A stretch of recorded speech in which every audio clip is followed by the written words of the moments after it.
Hello friends, good evening. मैं अर्चना सिंह सरकारी math classes में आपका स्वागत करती हूँ। जैसा कि हम आपको प्रीवियस ईयर पेपर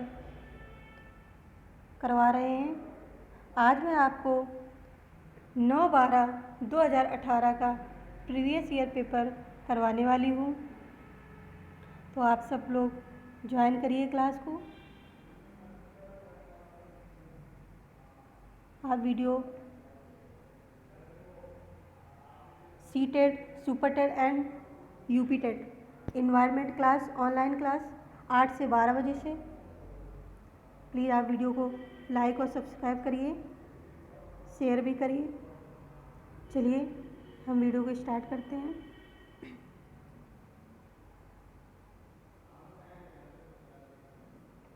ये हमारे एकेडमी के ऑनलाइन ऑफलाइन चयनित छात्र हैं। चलिए हम वीडियो को स्टार्ट करते हैं। आप लोग वीडियो को शेयर ज़रूर कीजिएगा। चलिए नेक्स्ट, पर्यावरण अध्ययन क्वेश्चन 61।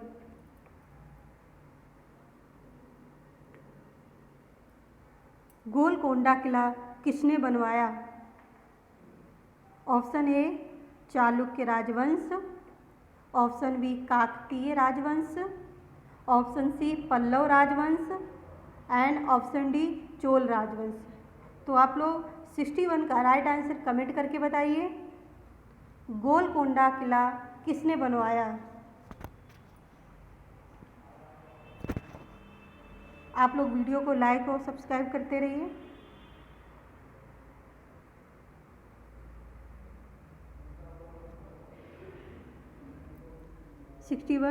गोलकोंडा किला किसने बनवाया?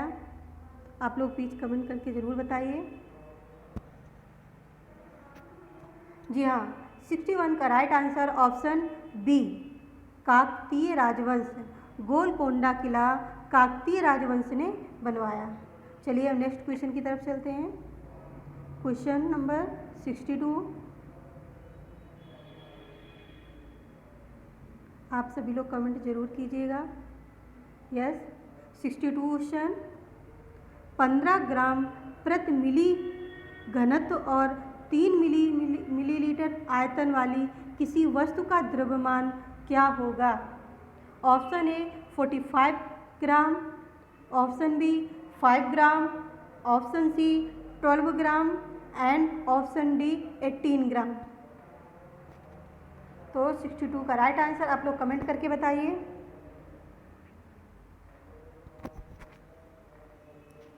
जी हाँ, 62 द्रव्यमान, किसी वस्तु का द्रव्यमान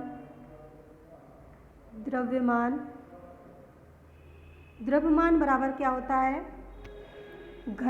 आयतन गुणे घनत्व। आयतन गुणे घनत्व मतलब आयतन कितना हमारा दिया हुआ है?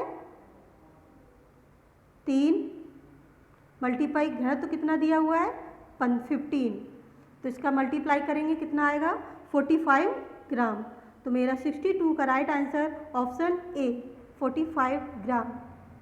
चलिए नेक्स्ट क्वेश्चन, आप लोग प्लीज़ कमेंट करके ज़रूर बताइएगा।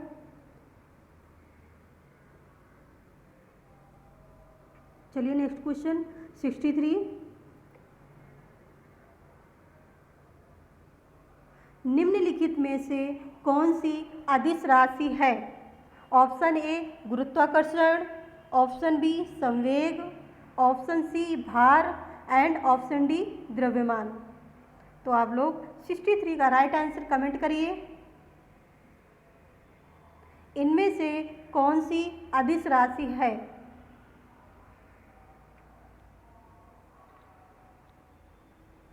जी हाँ, 63 का राइट आंसर ऑप्शन डी द्रव्यमान अदिश राशि है। चलिए नेक्स्ट क्वेश्चन,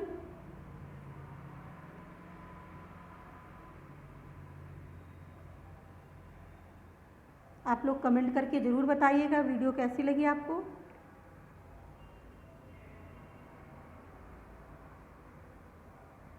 जी हाँ, 64 क्वेश्चन।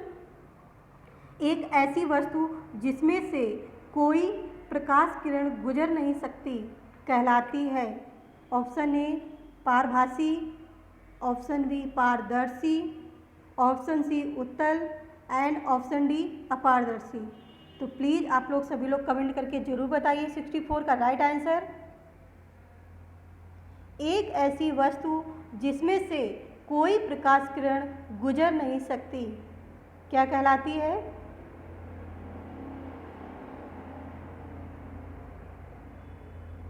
प्लीज़ आप लोग कमेंट करते रहिए, सभी लोग अपना अपना आंसर बताइएगा। जी हाँ, एक ऐसी वस्तु जिससे कोई प्रकाश किरण गुजर नहीं सकती उसे अपारदर्शी माध्यम कहते हैं। तो 64 का राइट आंसर ऑप्शन डी अपारदर्शी। चलिए नेक्स्ट क्वेश्चन की तरफ।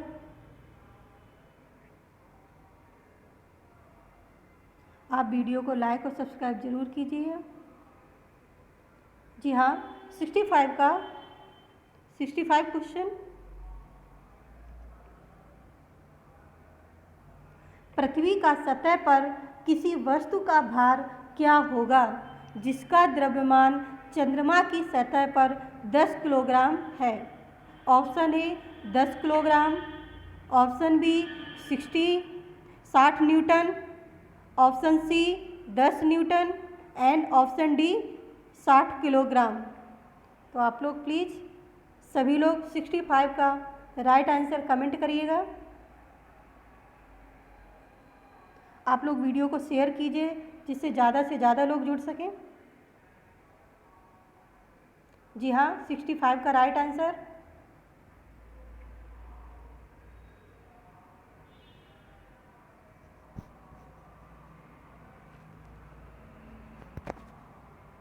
जी हाँ, 65 जैसे कि चंद्रमा की सतह पर वस्तु का भार पृथ्वी पर वस्तु के भार की अपेक्षा 1/6 होता है। अतः चंद्रमा पर 10 किलोग्राम वाली वस्तु पृथ्वी पर भार 60 न्यूटन होगा। तो 65 का right answer option B. I hope आपको समझ में आया होगा। 65 का right answer option B 60 newton. चलिए नेक्स्ट क्वेश्चन।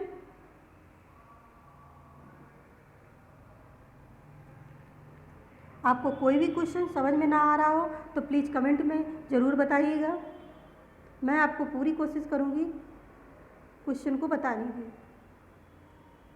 Okay, 66 question. एक विलेय का विघटन दर निर्भर करता है। ऑप्शन ए तापमान पर, सतह क्षेत्र पर, भार पर एंड ऑप्शन डी दाब पर। तो आप लोग 66 का राइट आंसर कमेंट करके बताइए। एक विलेय का विघटन दर किस पर निर्भर करता है?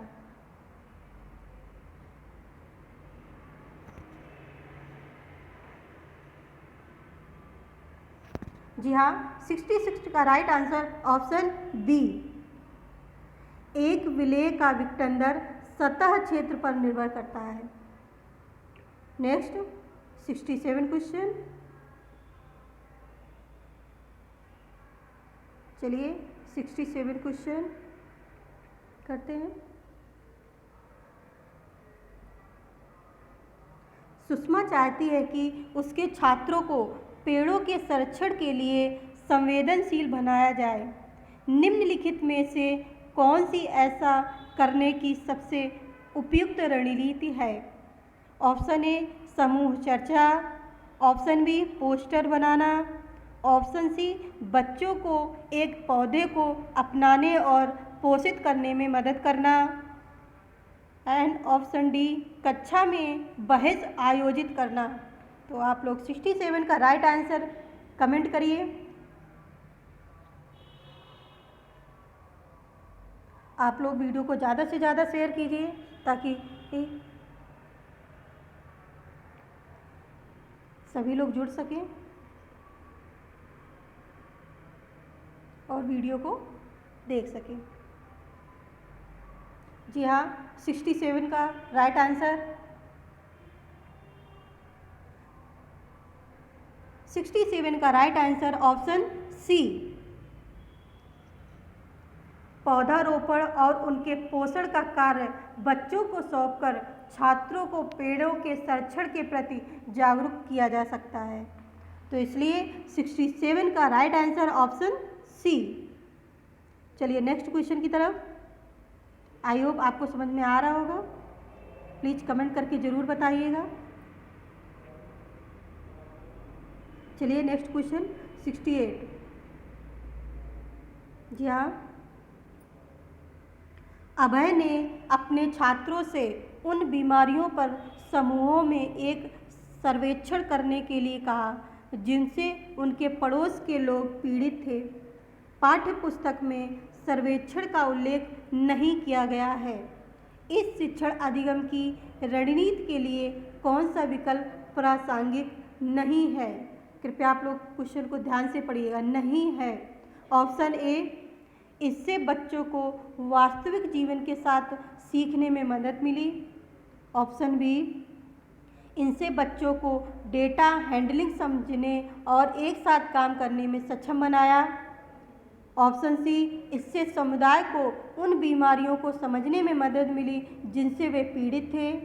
एंड ऑप्शन डी, इनसे समुदाय के साथ बातचीत करने का अवसर प्रदान किया। तो आप लोग 68 का राइट आंसर कमेंट करके बताइएगा। आप सभी लोग आंसर दीजिएगा। 68 का राइट आंसर।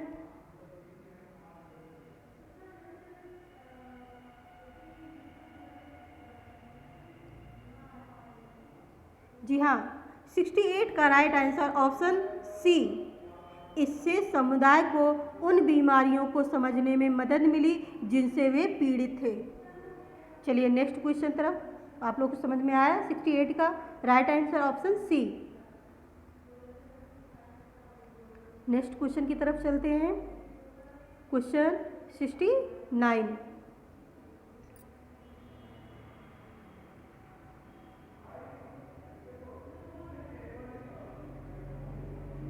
जी हाँ, 69।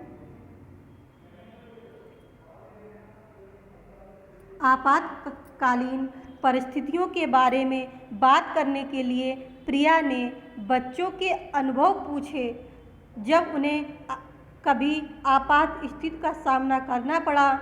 बच्चों ने आग, बिजली के झटके और सड़क दुर्घटनाओं के साथ अपने अनुभव सुझाए। उन्होंने प्रश्न पूछे, उनकी मौजूदा समझ का आकलन किया और समाचार पत्रों से सड़क सुरक्षा विज्ञापनों जैसे संसाधनों का उपयोग करके सुरक्षा पहलुओं पर चर्चा की और क्रमशः आग और बिजली के झटके पर सुरक्षा दिशा निर्देशों पर चर्चा के लिए एलपीजी और इलेक्ट्रिक बिल का इस्तेमाल किया। प्रिया द्वारा अपनाया गया सबसे उपयुक्त दृष्टिकोण कौन सा है? ऑप्शन ए, अनुभवात्मक अधिगम दृष्टिकोण। ऑप्शन बी, अन्वेषण दृष्टिकोण। ऑप्शन सी, मानववादी दृष्टिकोण। एंड ऑप्शन डी, संज्ञानात्मक दृष्टिकोण। तो आप लोग 69 का राइट आंसर कमेंट करके बताइए। आप लोग वीडियो को ज़्यादा से ज़्यादा शेयर कीजिए। जी हाँ, 69 का राइट आंसर आप लोग बताइए।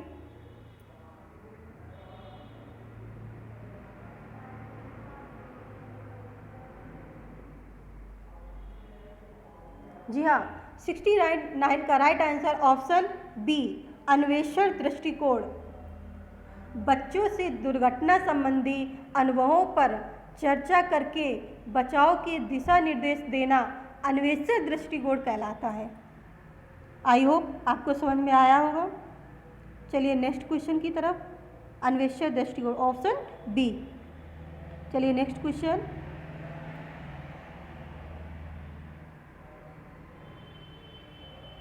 जी हाँ, क्वेश्चन 70।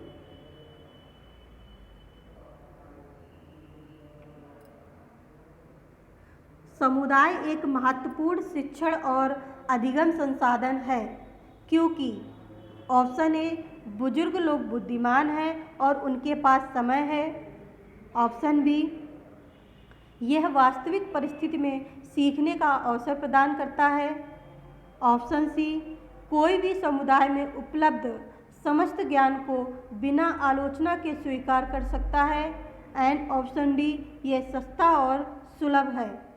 तो आप लोग इसका राइट आंसर प्लीज़ कमेंट करिए।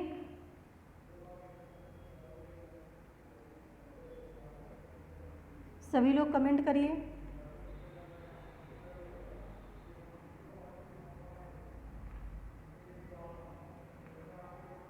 जी हाँ, 70 का राइट आंसर ऑप्शन बी।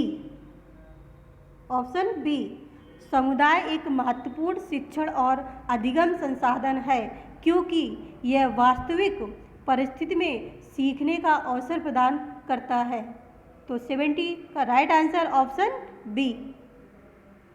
चलिए नेक्स्ट क्वेश्चन की तरफ। क्वेश्चन 71।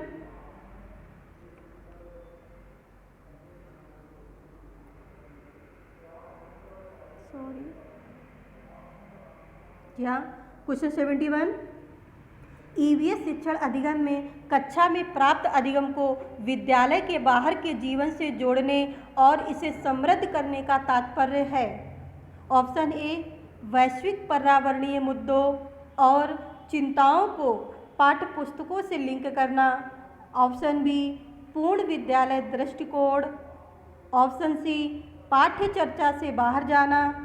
एंड ऑप्शन डी पाठ्य पुस्तकों से बाहर जाना। तो आप लोग प्लीज़ सभी लोग कमेंट करके इसका राइट आंसर बताइए। 71 का राइट आंसर।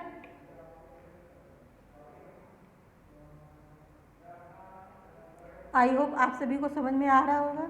प्लीज़ कमेंट जरूर कीजिएगा। 71 का राइट आंसर।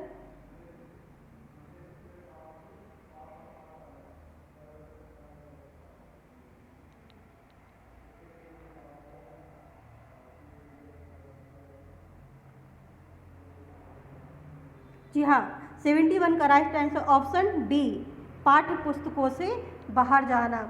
पाठ्य पुस्तकों से बाहर जाकर विद्यालय के बाहर के जीवन से अधिगम को जोड़ना ही ईवीएस शिक्षण अधिगम का उद्देश्य होता है। ओके, 71 का राइट आंसर हो जाएगा ऑप्शन डी। चलिए नेक्स्ट क्वेश्चन।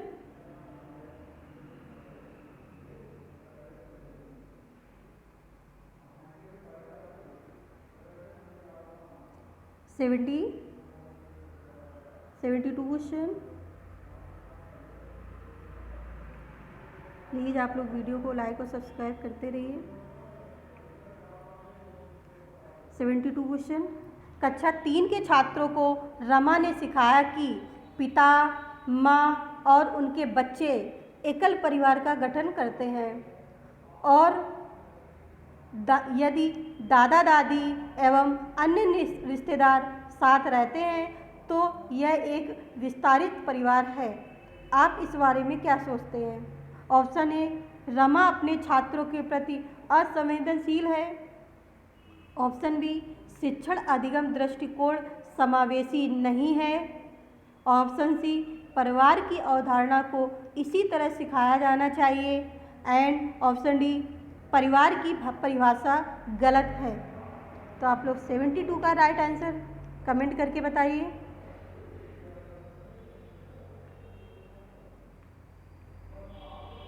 मुझे उम्मीद है कि आप सभी लोग कमेंट करके बताएंगे। 72 का राइट आंसर।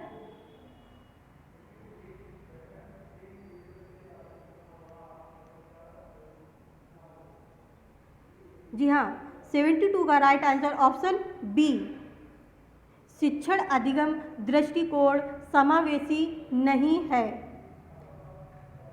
चलिए नेक्स्ट क्वेश्चन 73 क्वेश्चन। जी हाँ, स्टार्ट। निम्नलिखित में से कौन सी ईवीएस कक्षा में गतिविधि है या गतिविधियां हैं? ऑप्शन ए चित्र पढ़ना। ऑप्शन बी फील्ड भ्रमण। ऑप्शन सी श्याम पट्ट का उपयोग एंड ऑप्शन डी ये सभी। प्लीज आप लोग कमेंट करके बताइए 73 का राइट आंसर। कौन सी ईवीएस कक्षा में गतिविधि है या गतिविधियां हैं? जी हाँ, 73 का राइट आंसर ऑप्शन डी ये सभी। चित्र पढ़ना, फील्ड भ्रमण और श्याम पट्ट का उपयोग ईवीएस कक्षा की गतिविधियों का एक भाग है। चलिए नेक्स्ट क्वेश्चन नंबर 74।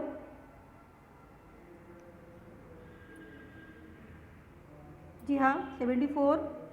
पर्यावरण अध्ययन पाठ्यक्रम बच्चों की समग्र शिक्षा का कारण बन सकता है यदि यह है एकीकृत, समावेशी, विषयगत, ऑप्शन डी ये सभी। आप लोग 74 का राइट आंसर कमेंट करिएगा। पर्यावरण अध्ययन पाठ्यक्रम बच्चों की समग्र शिक्षा का कारण बन सकता है।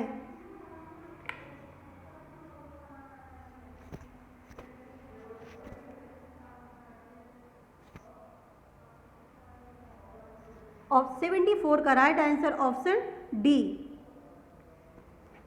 पर्यावरण अध्ययन पाठ्यक्रम बच्चों की समग्र शिक्षा का कारण तभी बन सकता है जब वह एकीकृत, समावेशी और विषयगत हो।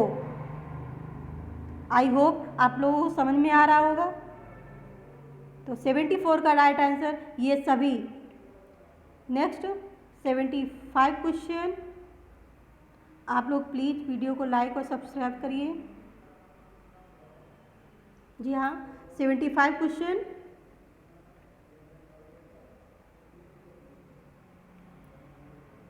ईवीएस पाठ्य पुस्तक में सपेरों पर एक अध्याय है।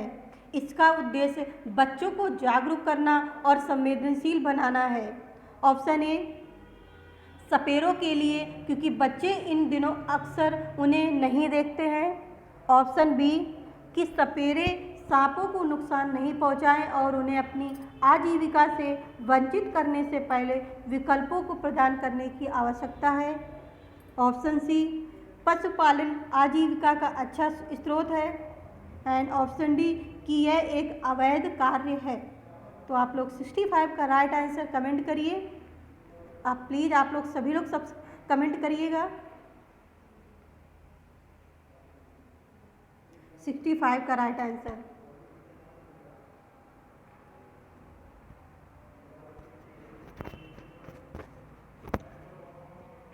जी हाँ, 75 का right answer option B. EVS पाठ्यक्रम में सपेरों की कहानी शामिल करके बच्चों को इसके प्रति जागरूक बनाया जा सकता है क्योंकि सपेरे सांपों को नुकसान नहीं पहुंचाएं, उन्हें अपनी आजीविका से वंचित करने से पहले विकल्पों को प्रदान करने की आवश्यकता है। तो 75 का right answer option B. I hope आप सभी को पसंद आ रहा होगा। प्लीज़ कमेंट ज़रूर कीजिएगा। चलिए नेक्स्ट क्वेश्चन। जी हाँ, 76 क्वेश्चन। विद्यालय में मिड डे मील के समय के लिए कौन सा सबसे प्रासंगिक है? ऑप्शन ए यह ईवीएस शिक्षण अधिगम के लिए एक अच्छा शिक्षण अधिगम का अवसर है।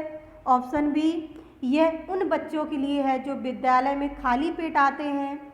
ऑप्शन सी यह शिक्षण अधिगम के बहुत ही मूल्यवान समय को बर्बाद करता है एंड ऑप्शन डी शिक्षण अधिगम के साथ इसका कोई लेना देना नहीं है।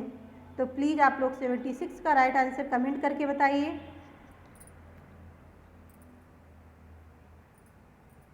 प्लीज़ आप लोग ध्यान से पढ़िएगा। 76 का राइट आंसर बताइएगा। जी हाँ, 76 का right answer option A. Mid day meal का समय ईवीएस शिक्षण अधिगम के लिए एक अच्छा अवसर होता है। आई होप आपको समझ में आया होगा। 76 का राइट आंसर ऑप्शन ए। चलिए नेक्स्ट क्वेश्चन की तरफ।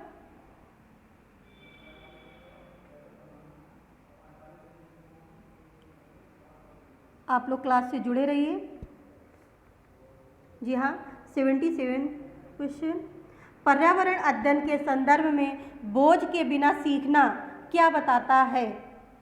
ऑप्शन ए, ईवीएस पाठ्य पुस्तकों में अध्यायों की कम संख्या।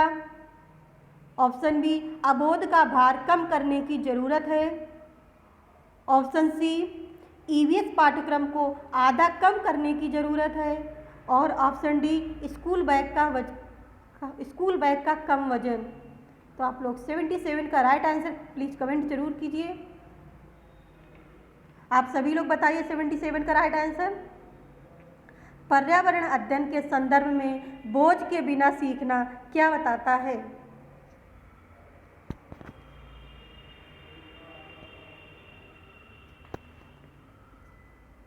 जी हाँ, 77 का राइट आंसर ऑप्शन बी, अबोध का भार कम करने की जरूरत है। तो 77 का राइट आंसर ऑप्शन बी। चलिए नेक्स्ट क्वेश्चन। 78 क्वेश्चन। जी हाँ,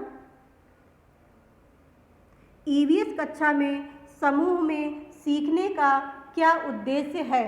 ऑप्शन ए, कम और उच्च प्रदर्शन करने वाले छात्रों को अलग करना और उपचारात्मक शिक्षण देना। ऑप्शन बी, सहयोग के मूल्यों को लागू करने और एक साथ काम करने के लिए प्रत्येक बच्चे को सक्रिय रूप से भाग लेने और सीखने में सक्षम बनाना। ऑप्शन सी, छात्रों को आसानी से प्रबंधित करना और वर्कलोड को कम करना। एंड ऑप्शन डी, लड़के और लड़कियां अलग अलग सीख सकते हैं। तो प्लीज़ आप लोग कमेंट करके बताइए 78 का राइट आंसर। जी हाँ, सभी लोग कमेंट करिए 78 का राइट आंसर। जी हाँ, 78 का right answer option B, EVS कक्षा में समूह में सीखने का प्रमुख उद्देश्य है कि साथ काम करने से प्रत्येक बच्चे को सक्रिय रहकर सीखने का अवसर मिलता है। तो 78 का right answer option B. Next question. Please video को लाइक और शेयर जरूर कीजिए। 79, बाला का पूरा रूप क्या है? ऑप्शन ए, अधिगम सहायक के रूप में ब्रेल। ऑप्शन बी, अधिगम सहायक के रूप में building. And option C, Braille सहायता प्राप्त अधिगम आकलन। एंड ऑप्शन डी, मस्तिष्क सहायता प्राप्त अधिगम असाइनमेंट। तो प्लीज़ 79 का राइट आंसर प्लीज़ कमेंट करके सभी लोग बताइए। बाला BALA का पूरा रूप क्या है? प्लीज़ आप लोग ज़रूर कमेंट करिए।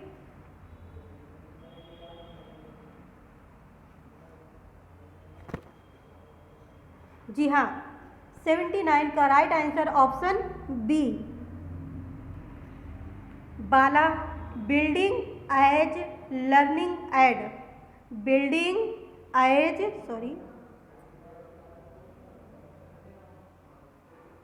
जी हाँ, बिल्डिंग एज लर्निंग एड अर्थात अधिगम सहायक के रूप में बिल्डिंग। चलिए नेक्स्ट क्वेश्चन। तो 79 का राइट आंसर ऑप्शन बी। चलिए नेक्स्ट क्वेश्चन 80। प्लीज़ आप लोग कमेंट जरूर कीजिएगा। कोई भी क्वेश्चन समझ में ना आए प्लीज़ कमेंट करके ज़रूर पूछिएगा। जी हाँ, 80, वैकल्पिक ढांचे का क्या अर्थ है?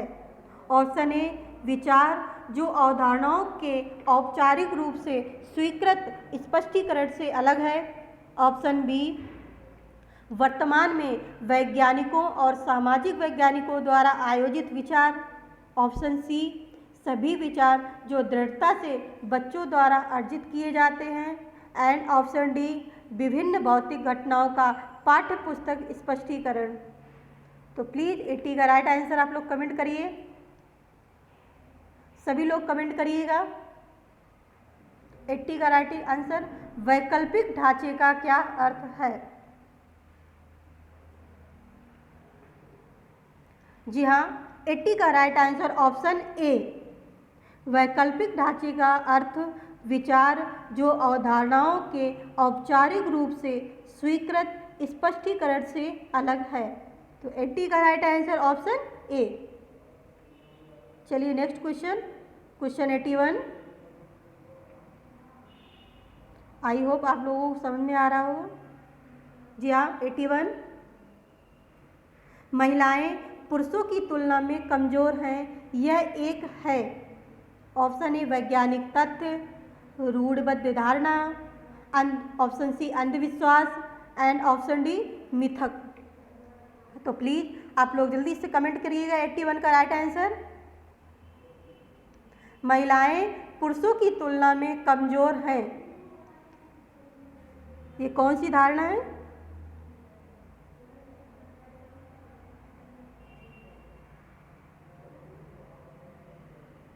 महिलाएं पुरुषों की तुलना में कमज़ोर है, यह एक मिथक है। ऑप्शन डी, महिलाएं पुरुषों की तुलना में कमज़ोर है, यह एक मिथक है। चलिए नेक्स्ट क्वेश्चन, क्वेश्चन 82।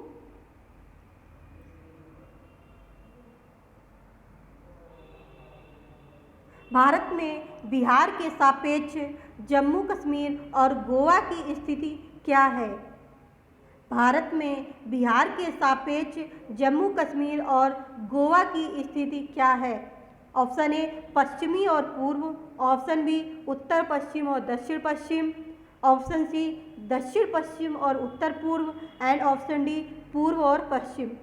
प्लीज़ आप सभी लोग जल्दी से कमेंट करके बताइए 82 का राइट आंसर। बिहार के सापेक्ष जम्मू कश्मीर और गोवा की स्थिति। जी हाँ, बिहार के सापेक्ष जम्मू कश्मीर और गोवा की स्थिति उत्तर पश्चिम और दक्षिण पश्चिम होगी। तो 82 का राइट आंसर ऑप्शन बी। चलिए नेक्स्ट क्वेश्चन,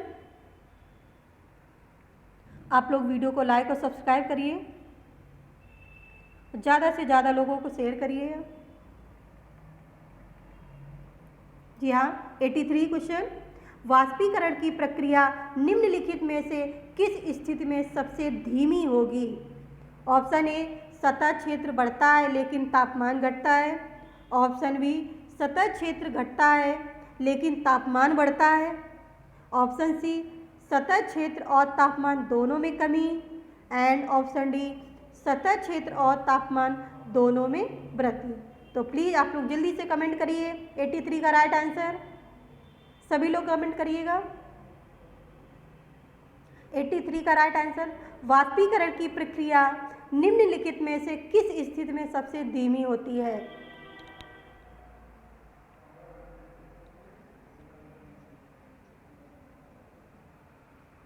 जी हाँ, 83 का राइट आंसर ऑप्शन सी, सतह क्षेत्र और तापमान दोनों में कमी।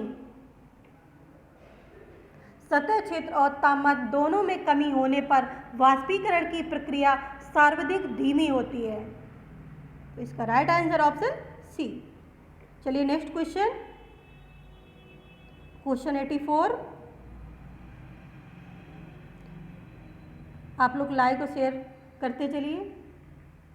जी हाँ, क्वेश्चन 84, स्थानों, दूरियों और दिशाओं के सापेक्ष स्थिति को समझने की क्षमता है। ऑप्शन ए, चित्रण कौशल, ऑप्शन बी, स्थितीय कौशल, ऑप्शन सी, ग्राफिक कौशल, एंड ऑप्शन डी, दिशात्मक कौशल। प्लीज़ 84 का राइट आंसर कमेंट करिए। 84 का राइट आंसर, स्थानों, दूरियों और दिशाओं के सापेक्ष स्थिति को समझने की क्षमता। 84 का राइट आंसर बताइए जल्दी कमेंट करके। जी हाँ, 84 का राइट आंसर ऑप्शन ए। स्थान, दूरियों और दिशाओं के सापेक्ष स्थिति को समझने की क्षमता चित्रण कौशल कहलाती है। क्या कहलाती है? चित्रण कौशल। ओके, तो 84 का राइट आंसर ऑप्शन ए। चलिए नेक्स्ट क्वेश्चन 85।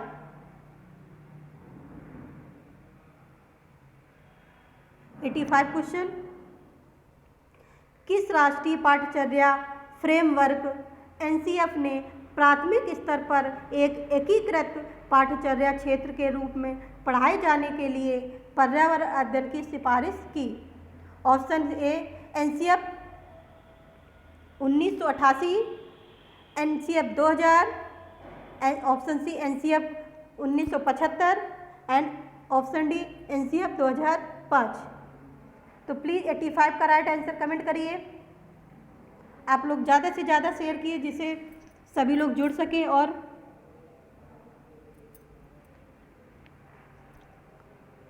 क्वेश्चन का आंसर दें। 85 का राइट आंसर, जी हाँ, 85 का right answer option C. NCF 1975 के तहत प्राथमिक स्तर पर पर्यावरण अध्ययन को एकीकृत पाठ्यचर्या के रूप में पढ़ाने की सिफारिश की गई थी। तो इसलिए 85 का राइट आंसर ऑप्शन सी। चलिए नेक्स्ट क्वेश्चन 86। जी हाँ, भारत में किस क्षेत्र में स्थानांतरित खेती करने का रिवाज है? ऑप्शन ए दक्षिणी क्षेत्र, ऑप्शन बी उत्तर पश्चिमी क्षेत्र, ऑप्शन सी दक्षिण पूर्वी क्षेत्र एंड ऑप्शन डी उत्तर पूर्वी क्षेत्र। तो 86 का राइट आंसर आप लोग कमेंट करिएगा। 86 का राइट आंसर, भारत में किस क्षेत्र में स्थानांतरित खेती करने का रिवाज है? प्लीज आप लोग जल्दी से कमेंट करिए।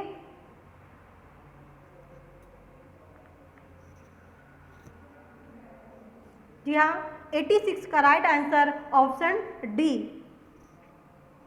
देश के उत्तर पूर्वी क्षेत्र में स्थानांतरित खेती को झूम खेती भी कहते हैं, अधिक की जाती है। तो 86 का राइट आंसर ऑप्शन डी, उत्तर पूर्वी क्षेत्र। चलिए नेक्स्ट क्वेश्चन 87।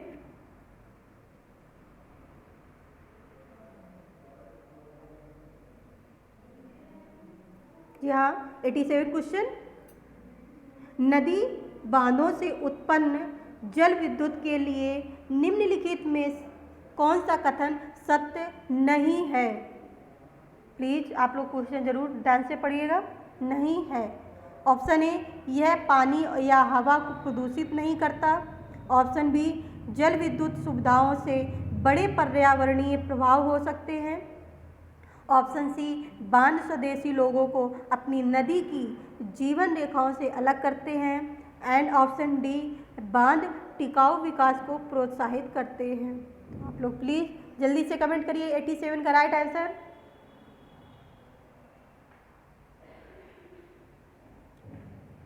नदी बांधों से उत्पन्न जल विद्युत के लिए निम्नलिखित में से कौन सा कथन सत्य नहीं है?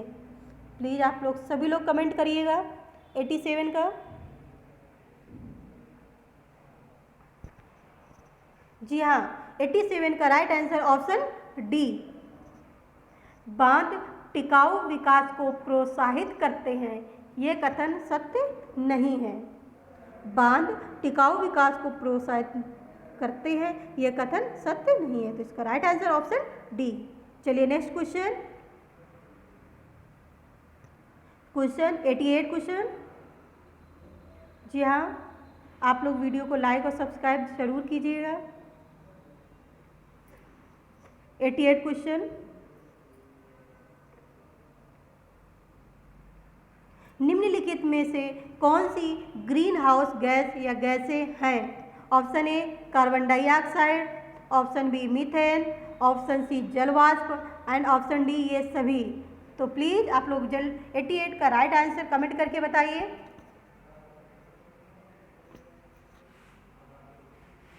कौन सी ग्रीन हाउस गैसें हैं? 88 का राइट आंसर जल्दी से कमेंट करिएगा आप लोग। आप सभी लोग प्लीज़ आंसर कीजिएगा। जी हाँ, 88 का राइट आंसर ऑप्शन डी ये सभी। कार्बन डाइऑक्साइड, मीथेन और जल वाष्प ग्रीन हाउस गैसों का एक अंग है। तो इसलिए 88 का right answer option D. Next question 89।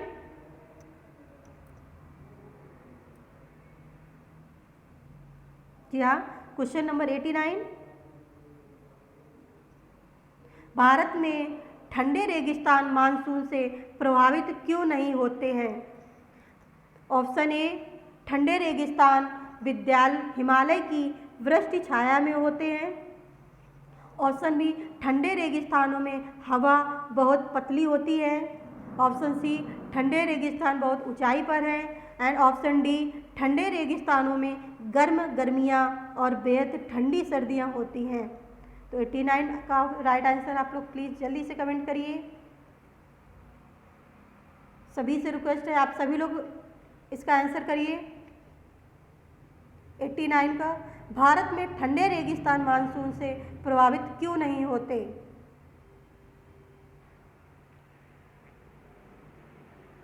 जी हाँ, 89 का राइट ऑप्शन ए। भारत में ठंडे रेगिस्तान हिमालय की वृष्टि छाया में होने के कारण मानसून से प्रभावित नहीं होते हैं।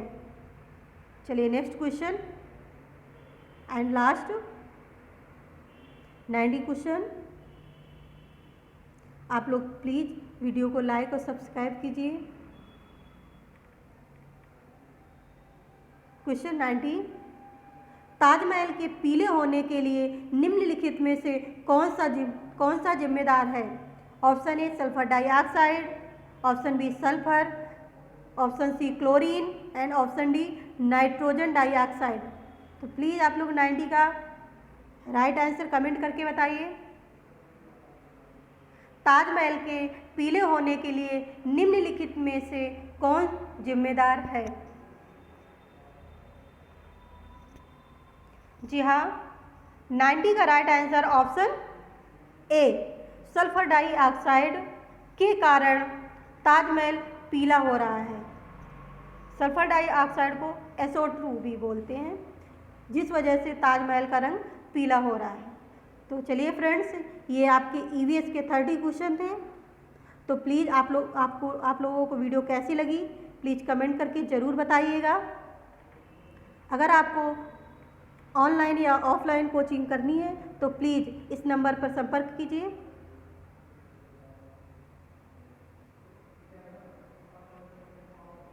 वीडियो को लाइक और सब्सक्राइब करते रहिए, शेयर करिए, जिससे ज़्यादा से ज़्यादा लोग इस वीडियो का लाभ उठा सकें। तो थैंक्स फॉर वॉचिंग। ओके, जय हिंद।